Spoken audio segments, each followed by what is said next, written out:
Hey everybody, Mike Garrison here with LiveRC.com, back for another Thursday Testimonials Product Review, and this is part 2 of the Hong Nor X3S Evo.e buggy build.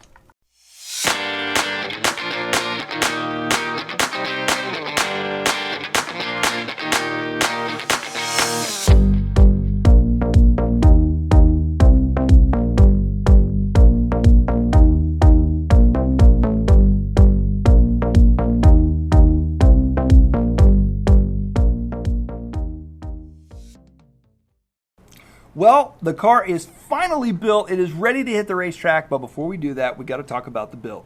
So coming into this, I was a little bit skeptical, wasn't really sure what to expect, but overall, I got to tell you, I'm impressed. Everything went together really well. All the parts fit really good, and the instructions were easy to follow. So the instruction manual, it's very informative. It's got everything that you would expect out of a competition kit in it.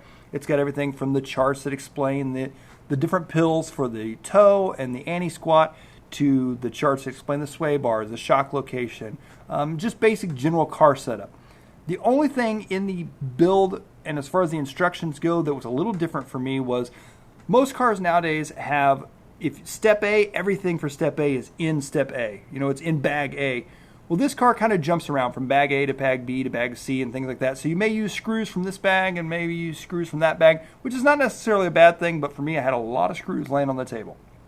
And another thing is there are some extra parts and extra screws that come in the kit that are not for this kit.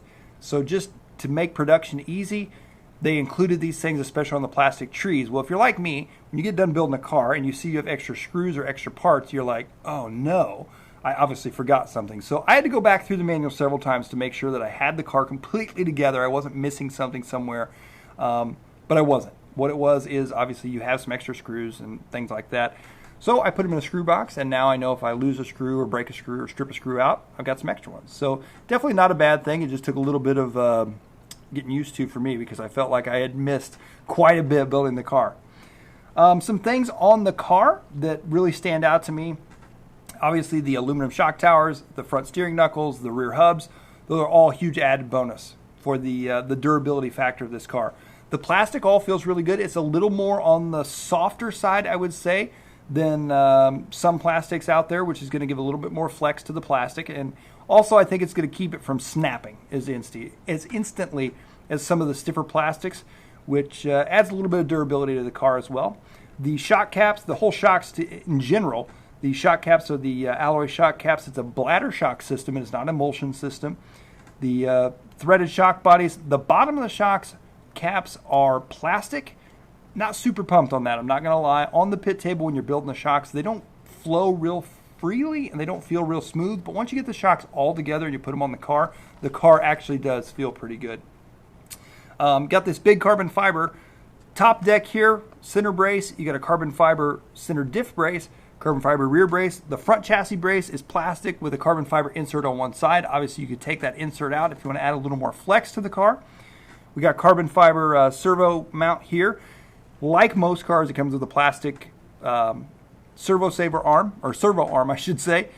I went ahead and put the plastic servo arm on, but I know for a fact that I'm extremely hard on cars, and that's probably not going to last. Maybe I'm wrong. We'll have to wait and see when we get on the track. Another thing is got this receiver box in the back, which is pretty cool. Really cleans up where your receiver is and where you plug everything in. Obviously, with your ESC and your servo in the front, you're going to have to run the wires all the way to the back. Hong Nor thought of that, so they included this cool little mounting tray, and basically 2 screws. This comes off, you put your wires there, and then you put this over. It just cleans it all up. It keeps your car looking for like a bowl of spaghetti. For this car, what I did, I outfitted it with just a standard 4S LiPo battery.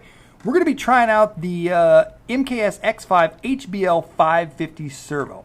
I don't have any experience with this servo yet, but I hear it's something else, and I hear it's a pretty good servo. So we're going to find out, kind of testing this while we're testing the car as well. So anxious to see what MKS has to offer there in the servo. For the ESC and the motor, I outfitted with my trusty Tekin RX8 system and our Tekin 1900 kV motor. Of course, for our receiver and radio, I'm using my Sanwa M12. I have not pulled the trigger on an M17 yet, so we're running the M12 as of right now. A few other little things that impressed me about the car. Obviously, just little knickknacks like the stamping on the chassis, the X3S Evo.e written on the chassis, the Hong Nor on the shock caps.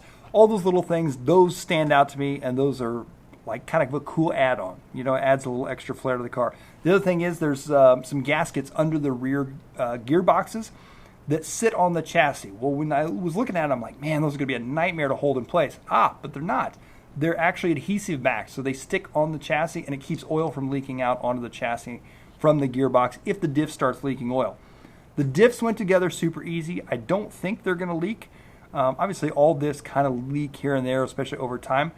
A little bit different, unique kind of a design in the diff. There isn't the all the shims in there that I'm used to. So we'll see how that works out. There's also internally in the gearbox, where normally you would have a bearing and a bearing, a front bearing and a back bearing. You have a front bearing, then you actually have a plastic insert that goes in the gearbox that holds the rear bearing. And I've never seen that before. I'm not saying it hasn't been done, but I've never seen it. So I'm excited to see how that works as well and see if that enhances anything. I did drive the car a little bit in the driveway just to kind of get the trim and all that set. And with the plastic spur gear, it is a very quiet car, which I like. I do like that. And it seems very peppy. It seems to be a very quick car. Obviously, that was just in the driveway, so we'll have to see what it does on the racetrack. Overall, I was super impressed. And the final puzzle piece that came in and just made it for me for this car is this right here, the body. Now, it comes in the kit clear, but thanks to our good buddy Scott Scarvelli at SS Creations, he killed it with this paint job. The teal, the gold, the black, the white, threw on some Boom RC stickers, custom decals. I think this thing is ready to rock and roll. So thanks to everybody involved getting this car going. And like I say, overall, I'm very impressed with the build, and I'm excited to get on the racetrack. So tune in next time, and we're going to hit the track and see what this thing can do.